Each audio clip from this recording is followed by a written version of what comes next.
to John Collins. The base is loaded and one out. Deep to right field. The Philadelphia Eagles are Super Bowl champions. Eagles fans everywhere, this is for you. Let the celebration begin. And now it's time for Swoop Radio with your host, Josh Sanchez.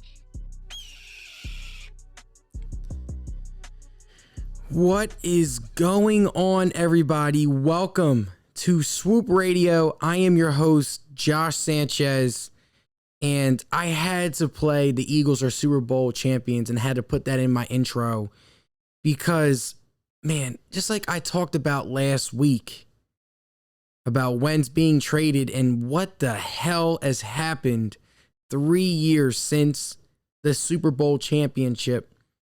Well, I was on my way home after a long day at work, pointless day at work, not to be mean, just because it was snowing like crazy. And all in my mind, I was like, Wentz is probably going to get traded today. It just seems like the day for Carson Wentz to be traded.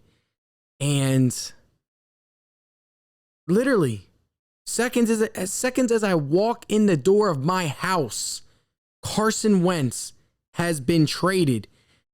And as I look at this trade, the Colts are going to take up over $20 million of his salary, and the Eagles, they do get a third round pick in next year's draft, in this year's draft coming up, and the Eagles also get a second round pick in the 2022 NFL draft, but it can turn to a first round pick depending on how good Carson Wentz plays. If the Colts make the playoffs, it'll turn into a first round pick. So those are the standards in order from that second round pick to turn into a first round pick.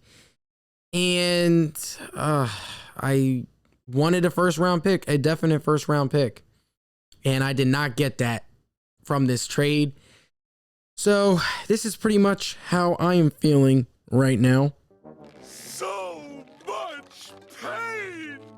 So much pain. So much pain. That's all I'm feeling as an Eagles fan. I mean, no disrespect to Carson Wentz. Last year, he absolutely stunk. He was the worst quarterback in the league. And in fact, some backups had better numbers than Carson Wentz this past year. So I definitely think his trade value definitely did fall. But the Colts got themselves a baller. When he is healthy, we all saw what happened in 2017 when the Eagles gave him the best line in football and actually gave him a prime Alshon Jeffrey, a stud in Aguilar, Ertz in his prime.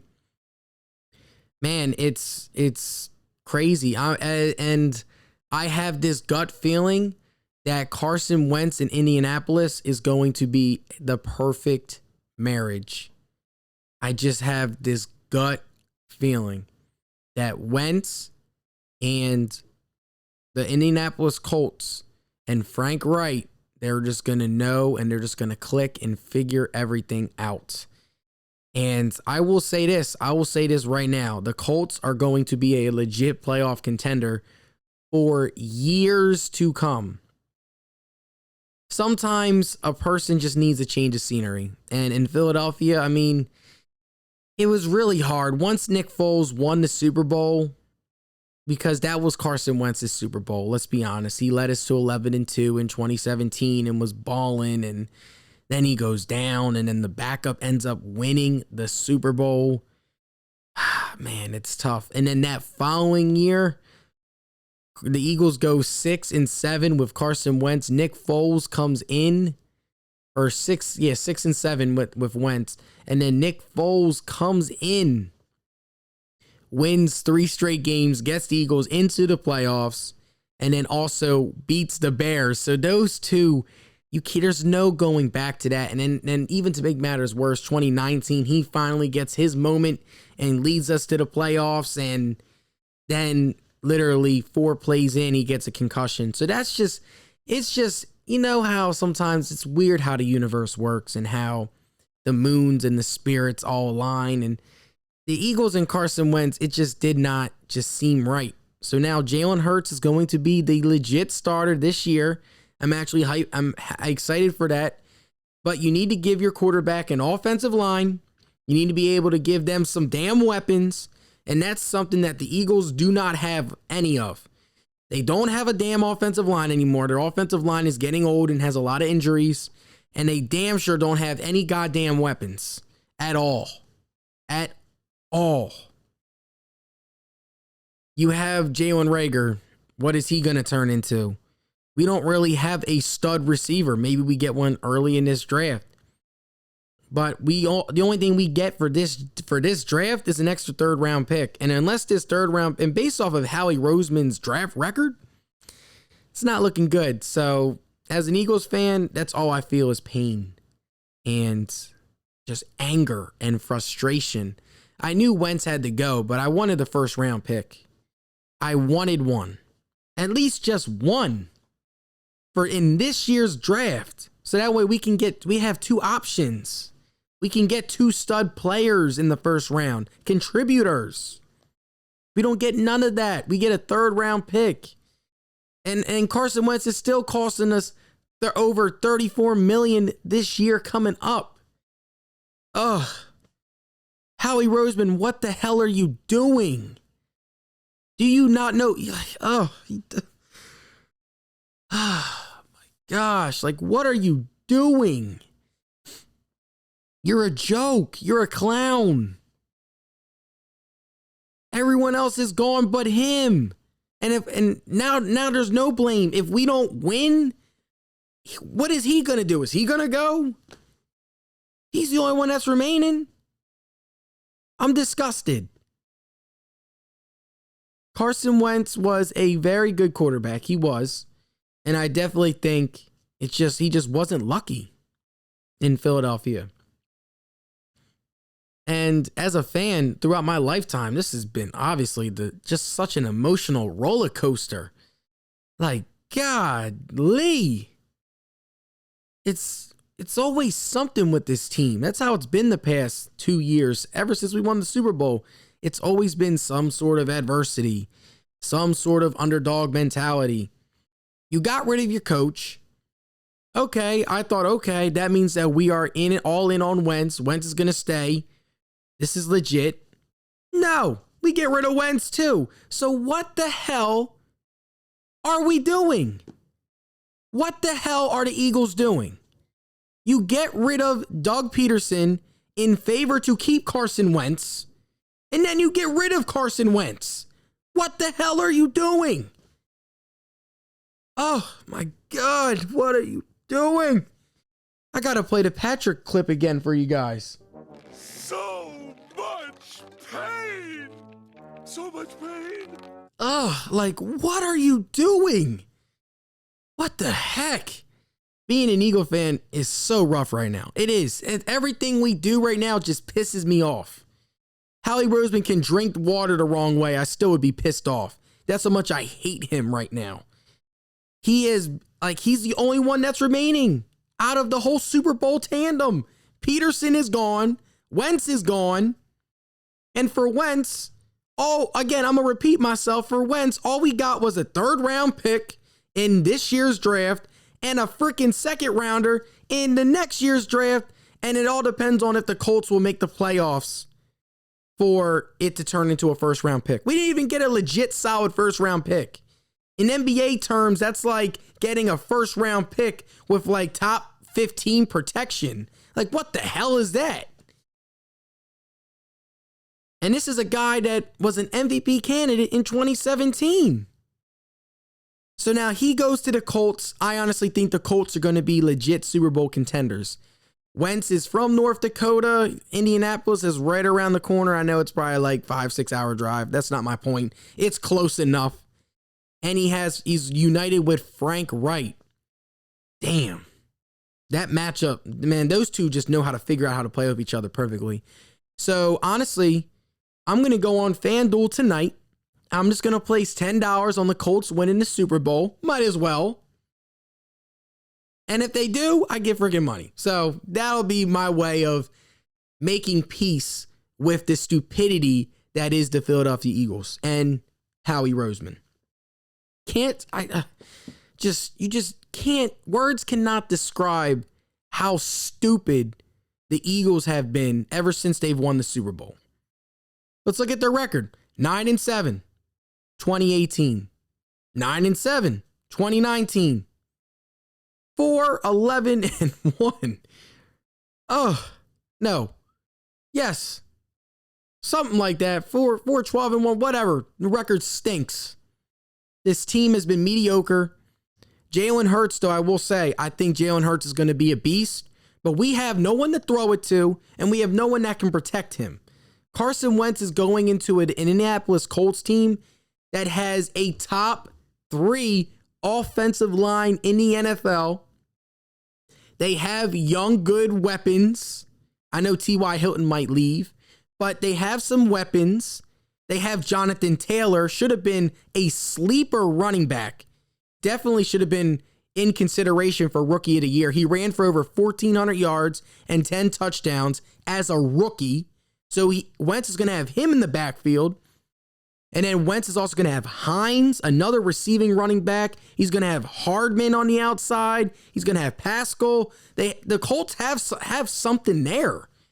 The Colts were this close to beating the Bills.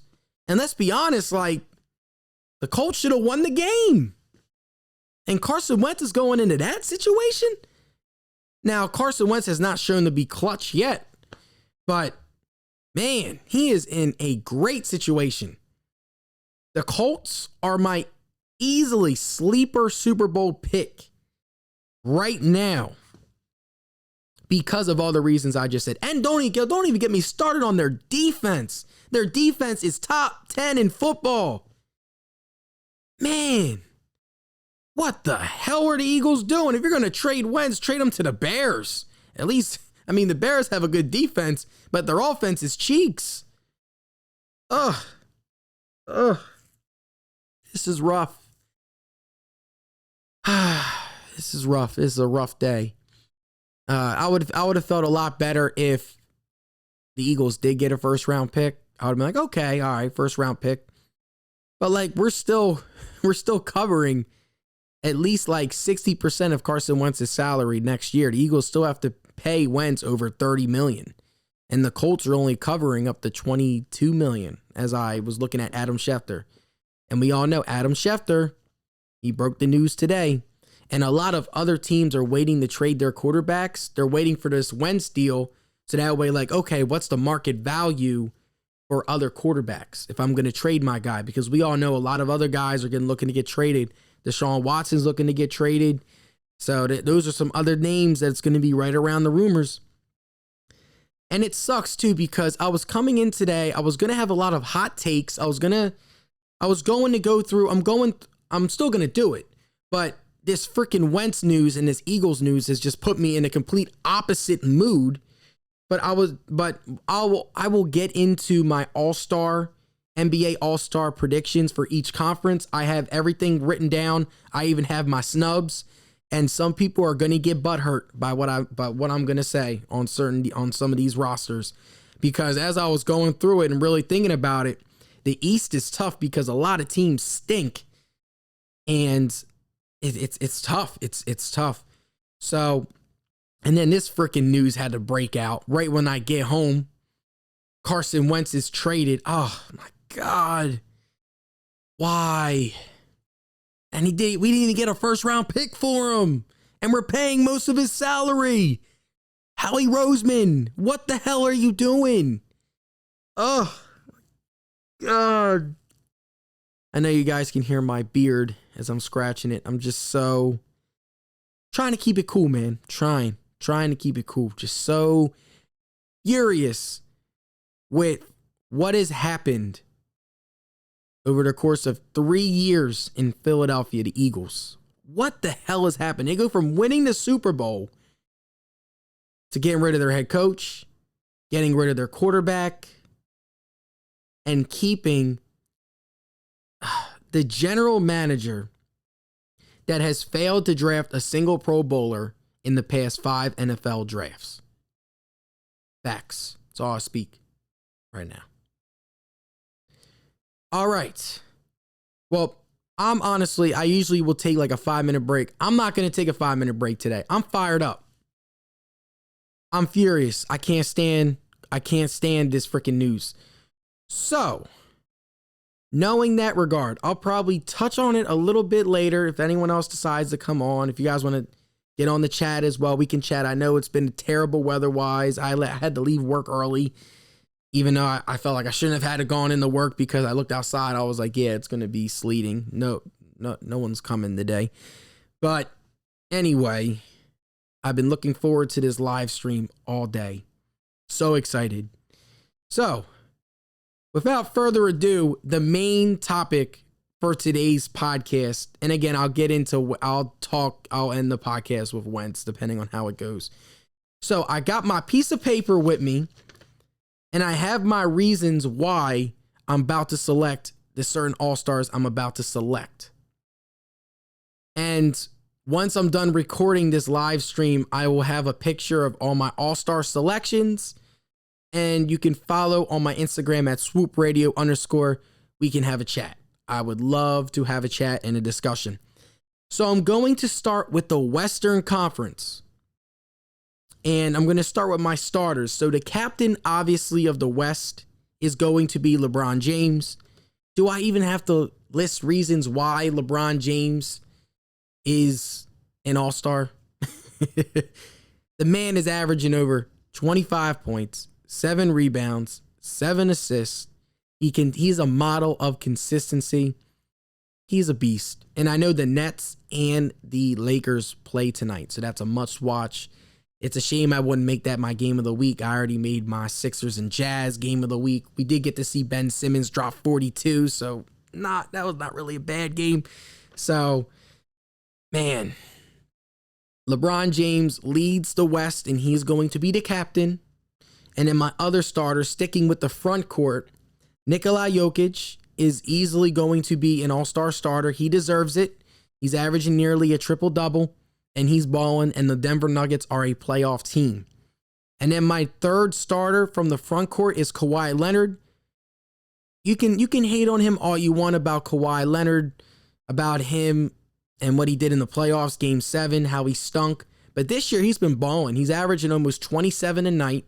He's shooting 50% from the field, 40% from deep, and almost 90% from the free throw line. Yeah, you got to give credit when credit is due to Kawhi Leonard. So that is my my starting front court in the West. LeBron, Jokic, and Leonard.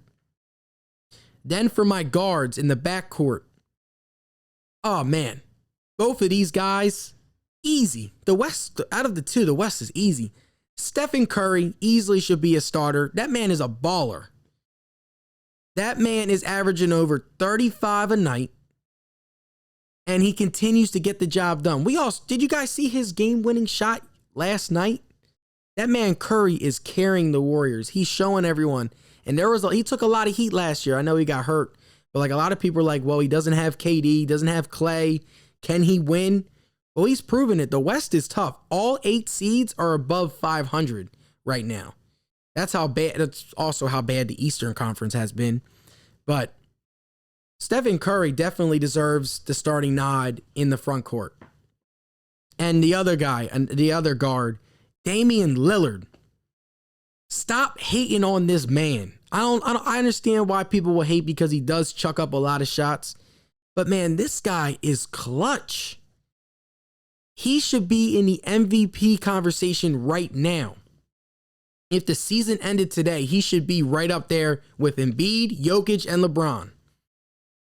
Honestly, I would go Embiid, LeBron, Jokic, and then Damian Lillard. And then Damian Lillard and Jokic are close. That's how good Damian Lillard has been. Look up his fourth quarter numbers if you guys are ever bored. He leads the NBA in clutch points. And what this standard is, game on the line, 5 points or less, hit his shot makes. He scored 82 points in that scenario. By far the most in the league. That man is a bucket. So that is my starters for the Western Conference.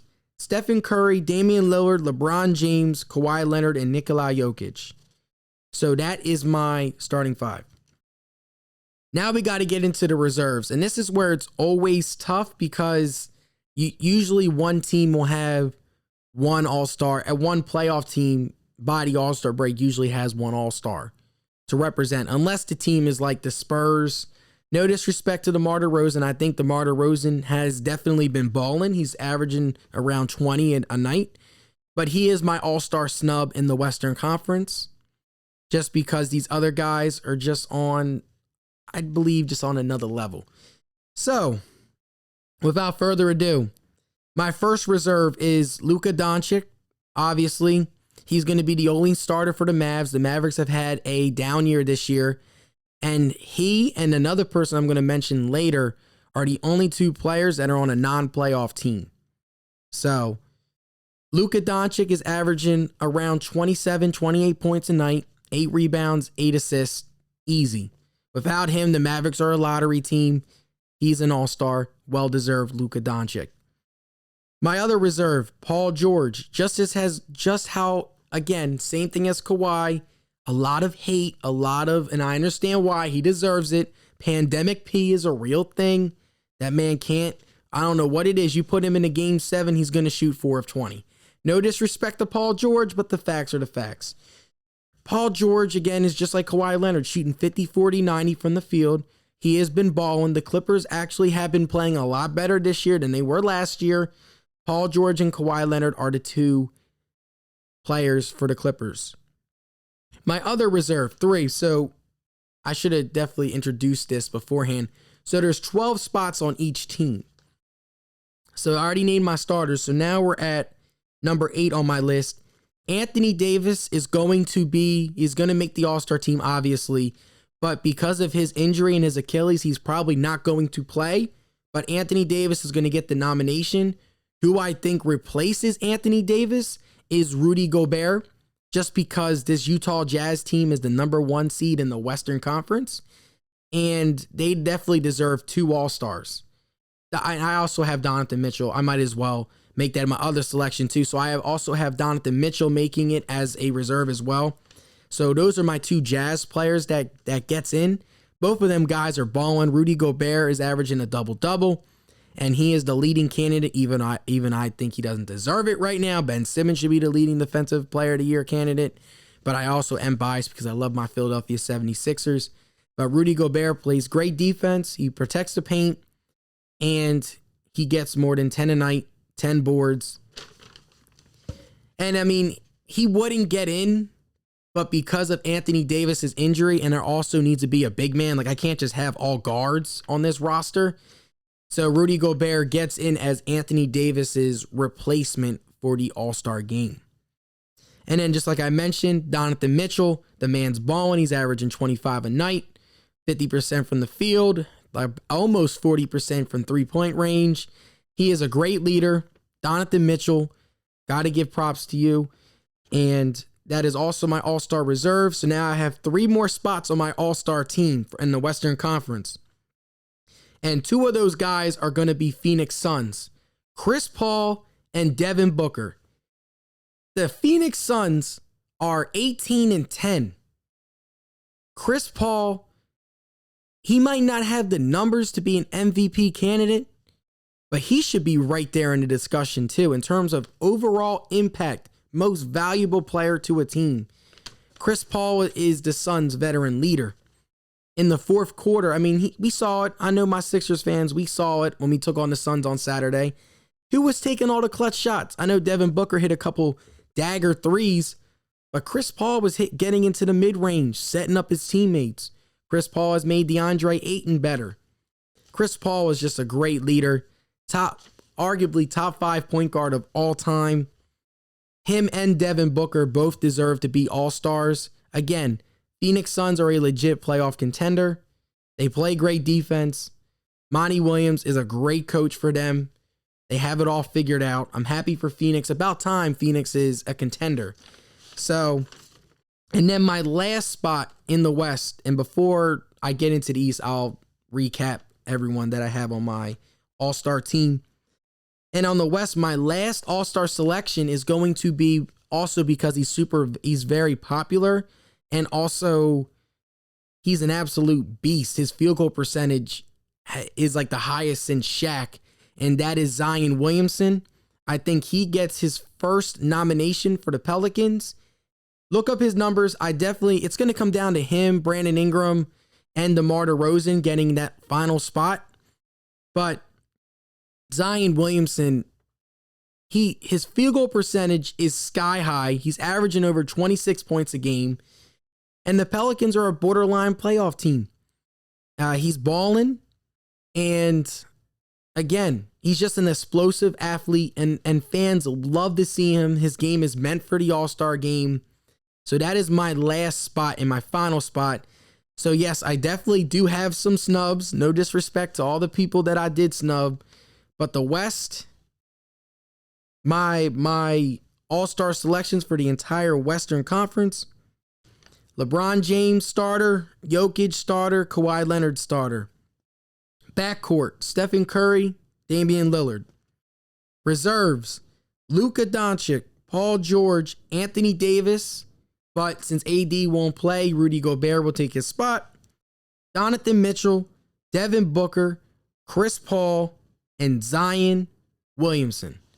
So those are my All-Stars from the West. Do you guys agree? Do you guys disagree? You guys can feel free to talk in the chat room. I saved a little selection on my live stream. You guys can chat it up. Let me know. But now we have to get to the Eastern Conference. And this is where it gets tough, because I love Tobias Harris, and he has been balling this year. But I honestly think Tobias Harris gets snubbed in this year's All-Star game. And I don't want to hear that crap about, oh my God, Ben Simmons doesn't have the numbers. Ben Simmons is an All-Star. Out of the two, you see the impact Simmons has on the Sixers team.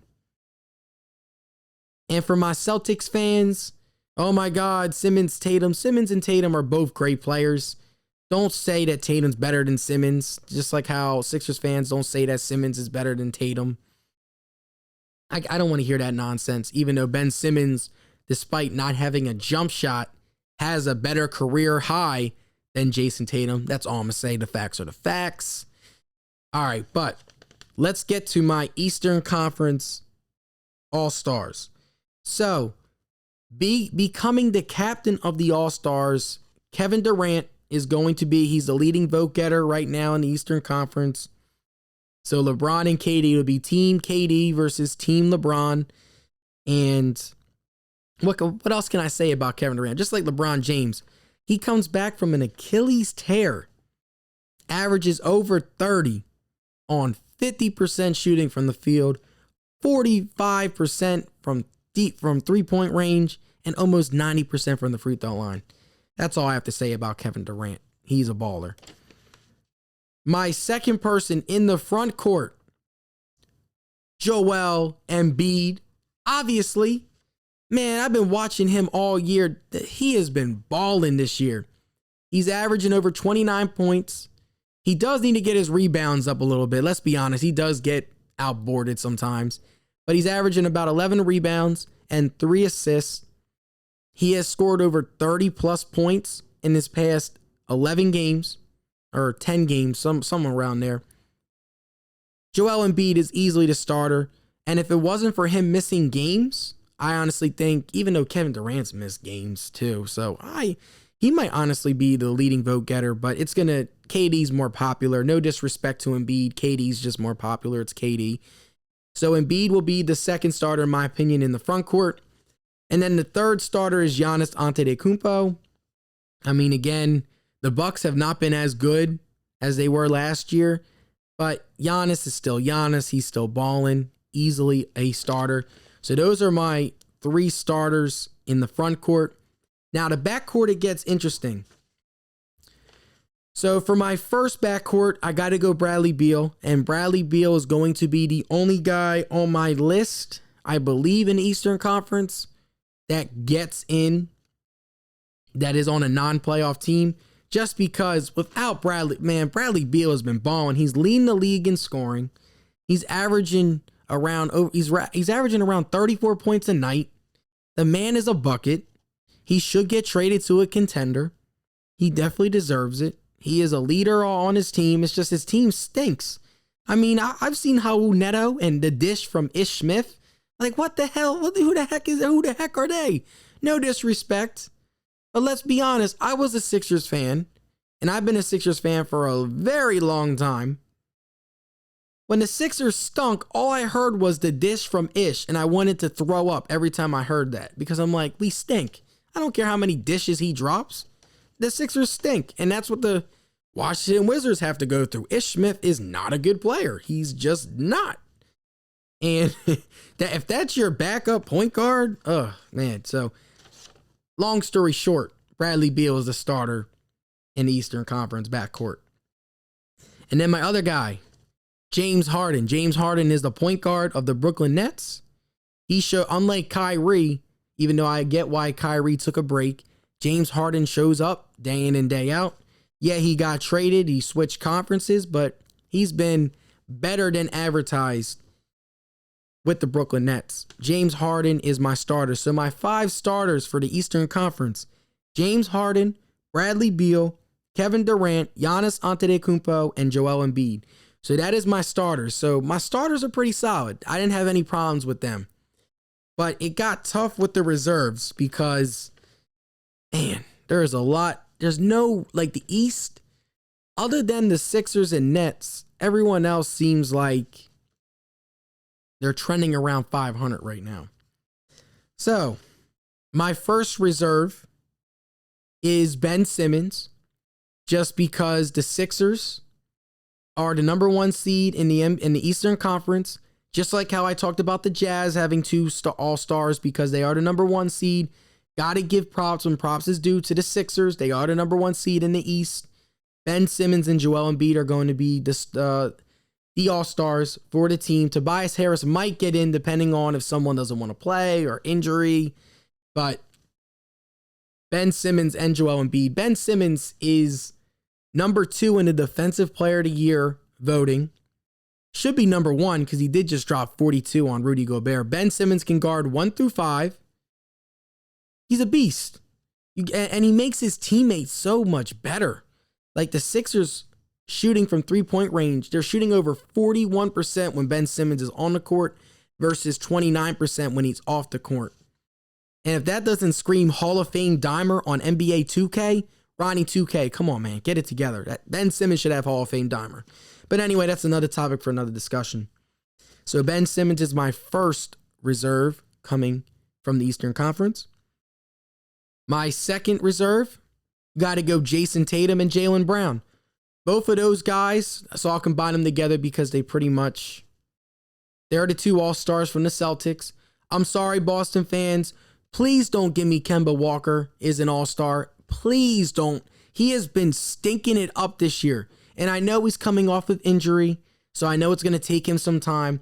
But Kemba Walker has been struggling all year. So I don't want to hear anybody say that Kemba Walker should be an All-Star.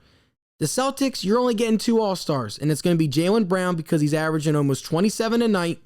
And when Jason Tatum's been out, Jaylen Brown has been balling, and then Jason Tatum because we all know Jason Tatum's a bucket. I mean, Jason Tatum is a beast on the offensive end, and his defense has gotten better. Now, is it Ben Simmons level defense? No, but it's a lot better. So, right there, I'm at 3 All-Star reserves. So now here we go. And then for the 4th, we got to go Kyrie Irving. Even though Kyrie Irving has had his moments of not playing, he's a very popular player, definitely has one of the best handles in the game. And those 3 stars in Brooklyn, they're easily all going to be All-Stars. They are. The only difference is, I know some people will have James Harden and Kyrie as a starter. Kyrie does not deserve to be the starter of the All-Star team. He doesn't. James Harden is the one that deserves to be an all-star starter. Him and KD both do. And then Bradley Beal definitely should get the nod. Like, come on. Bradley Beal was snubbed last year. So, that is my 4th starter. Or not starter, my 4th reserve in Kyrie Irving.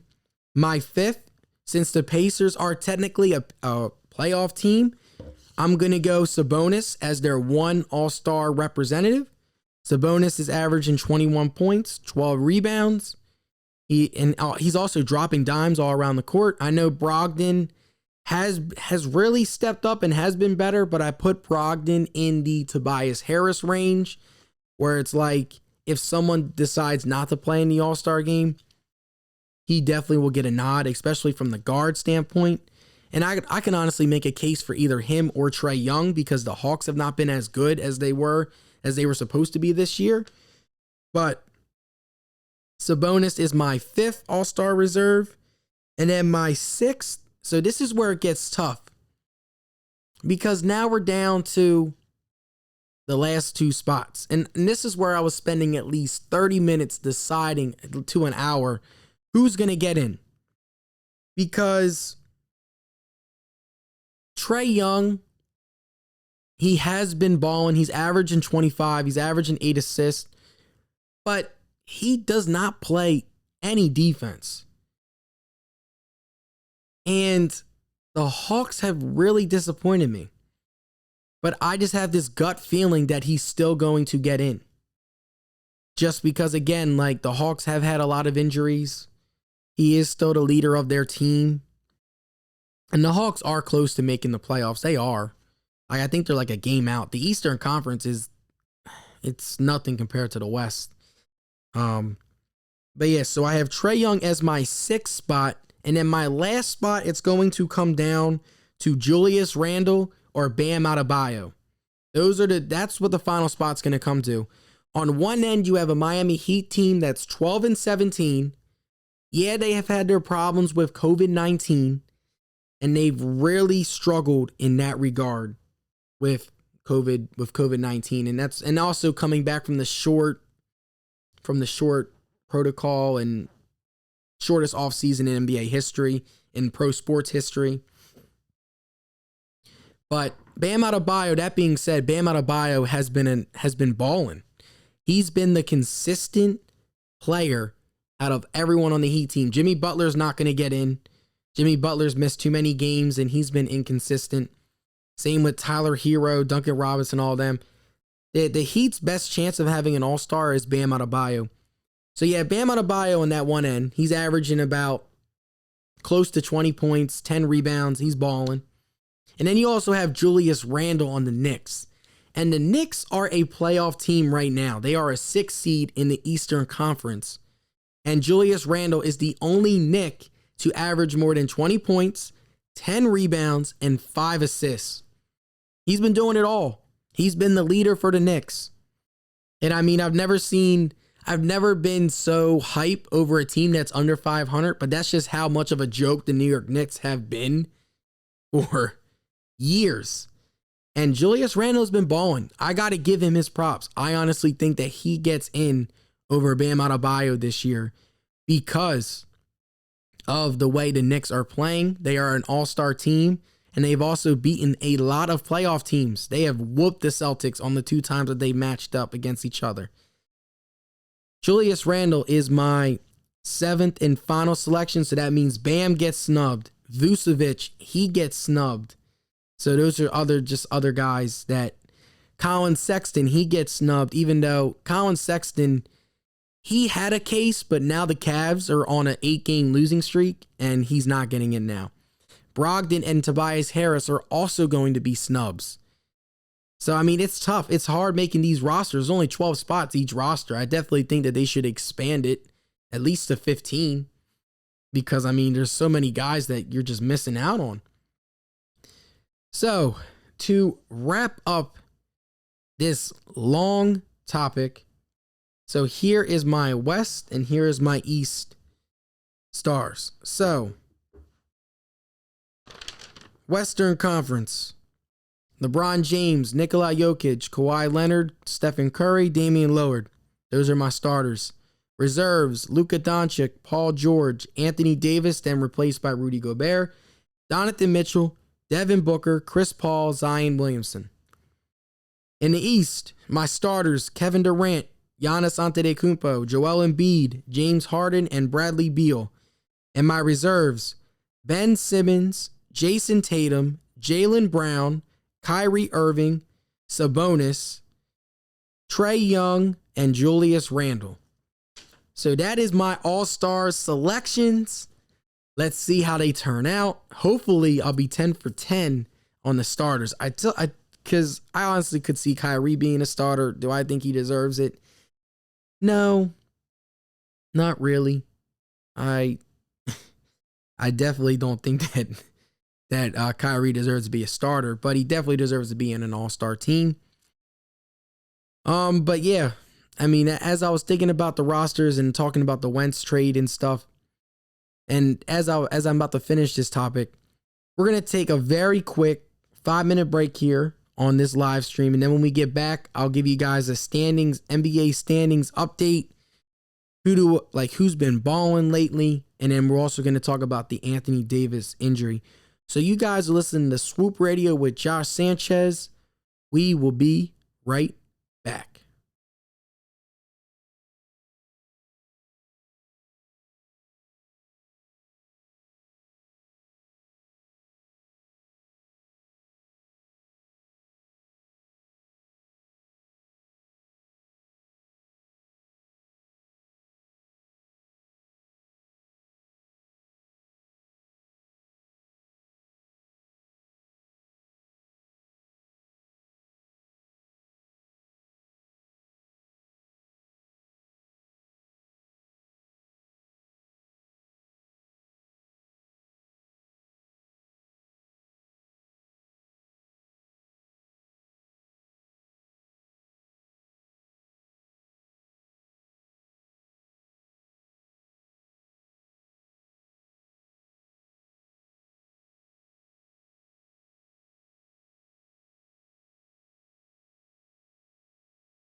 And we are back. Welcome, guys. Welcome to the second and final segment of today's Swoop Radio with Josh Sanchez. I'm your host.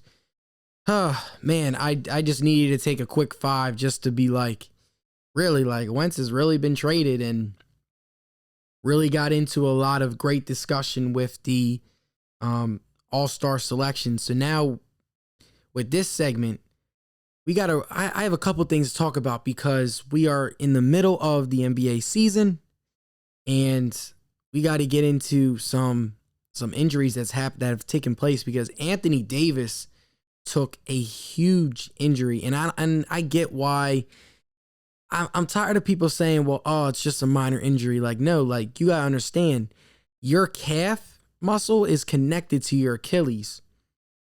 And we all saw the same thing with Kevin Durant. Kevin Durant was like, oh, it's just a calf strain. Kevin Durant will be able to play in the NBA finals, and then literally 10 minutes in, and it's sad to say, but I don't want that to happen to Anthony Davis. I want the Lakers to stay fully healthy, because I don't want to hear excuses when if they do lose.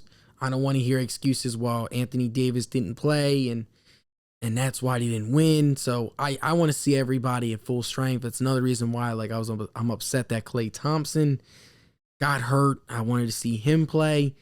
So if I'm the Lakers, I'm not playing Anthony Davis until April. All right, AD, you relax. We got the best player in the world in LeBron James. AD, you don't have to play until April. You can rest up, do whatever. If you need to go away for a couple weeks, go away. Get your mind right, rest your body. Whatever you need, sir. Whatever you need, you take and relax. Because even though we felt 100% against the Nuggets earlier last week, all it takes is one move, because Anthony Davis doesn't really play. He doesn't play that traditional big type of game where you're always on your feet and you're just staying on your feet and shooting. Now, like, this guy, yes, my shooting form is like this. Definitely not good. That's why I didn't make my basketball team in any level. But anyway, Anthony Davis, he's more of a finesse guy. He's going to jab step. He's going to out hustle you. He's going to, like, out finesse you. That's just how he plays, and he puts a lot of pressure on them Achilles, and he's gonna have to be very careful, because it's very hard to repair. It takes months. I'm tired of hearing that report. 2 to 3 weeks. Heck no. Anthony Davis is gonna be out for at least 2 months, and if the Lakers are smart, they should monitor it that way. And then even if he does come back, minute restriction, huge minute restriction for Anthony Davis. So I just wanted to get into a little bit of Anthony Davis and that injury. I wish him the best, because when everyone is healthy, basketball is even more fun to watch. But we got to get into some standings updates, because each team has about like 8 games left until the All-Star break. And the All-Star break is a good time to see, like, all right, like, well, how are the teams doing and what's going on? The Sixers, will start with the East. The Sixers are sitting there, number 1 seed, 19-10. They got the Bulls on Friday, should be a win, 20-10.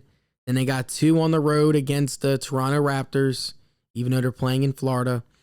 And then they also have the Mavericks coming up. They have the Jazz again coming up. That's like the last game before their All-Star break. So the Sixers have a couple very good, they can make some big statement games against these teams. So that's where they're standing. The Nets are in second place. They're 18-12. They have been balling lately. They're right on the Sixers' heels. The Milwaukee Bucks are behind them. They're 16-13. Then you have the Pacers at 4, or Boston at 4. Pacers 5. Knicks 6.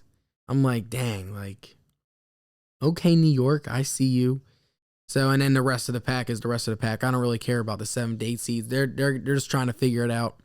And there's also going to be a play-in tournament for seeds 7 to 10. So who knows what happens there? I love the play-in tournament. It makes the games more meaningful, and it puts more pressure on the lower seeds. Okay, we got to continue to win. We have a shot. Oh man, we're a 10 seed. We still have a shot at winning. So let's go. Let's go full out. So that's fine in that regard. And then in the West is just a completely different ball game. The Jazz only have 5 losses. The Lakers only have 7 losses. The Clippers only have 9 losses. Then you have the Suns. You have the Trailblazers, Suns, Spurs. They're all sitting there at 10, 11 losses. And you got the Warriors at the 8 seed. And man, it's so good, man. The Western Conference from 1 to 8 is all over 500. Got to give credit when credit is due there. And we'll see what happens there, because again, that play-in tournament matters. What I'm seeing a lot, though, is I'm seeing a lot of Eastern Conference teams struggling against the West. And usually, and also teams they're beating each other out. Like the Wizards just beat the I'm trying to remember who they just beat. They beat the Denver Nuggets last night. Like the Wizards have had some very big statement games that they've won. Now they've only won 8 games, but they've beaten the Nets. They've beaten a couple of the top teams. So that's just how it's been this year with COVID. Not a lot of teams that have gotten in the full rhythm, but you're really starting to see the Jazz really just come out and on the gates firing and just balling. I mean, we saw them Monday night on my live stream. It was just bombs away. Clarkson going for 40. And if Clarkson off, they have Bogdanovich, they have Donovan Mitchell, they have Rudy Gobert. Man, sorry guys, I'm yawning. Just so many just weapons and studs. But we'll see what happens. Definitely by All-Star break, we'll definitely start to see. I'm hoping the Sixers get on a roll here and go at least 7-1 in these next. Well, they've won last night, so go 6-1 in their next 7 games. Beat the Nuggets and maybe even beat the Jazz. That would be great for the Sixers to do. But we'll see what happens. But this concludes today's podcast. I hope you guys enjoyed it. I really got into some Carson Wentz news in the beginning. I was talking about pain and inches and pain, and I'm going to play it again. So much pain! So much pain! Patrick Starr says it best, so much pain. That's how it is to be an Eagles fan. But I hope you guys have a wonderful weekend. Stay safe. And even if you guys missed this live stream, not to worry. Swoop Radio will post this podcast tomorrow on Spotify, Apple Podcasts, iHeartRadio. Just search Swoop Radio. I'll pop right up. Also, follow my Instagram at swoopradio_. Man, there's going to be a lot of hot takes on this one and Wentz. But again, stay safe, guys. I know it's not the best weather here, especially around the Philadelphia, Delaware area. So stay safe. This is Josh signing off. Swoop.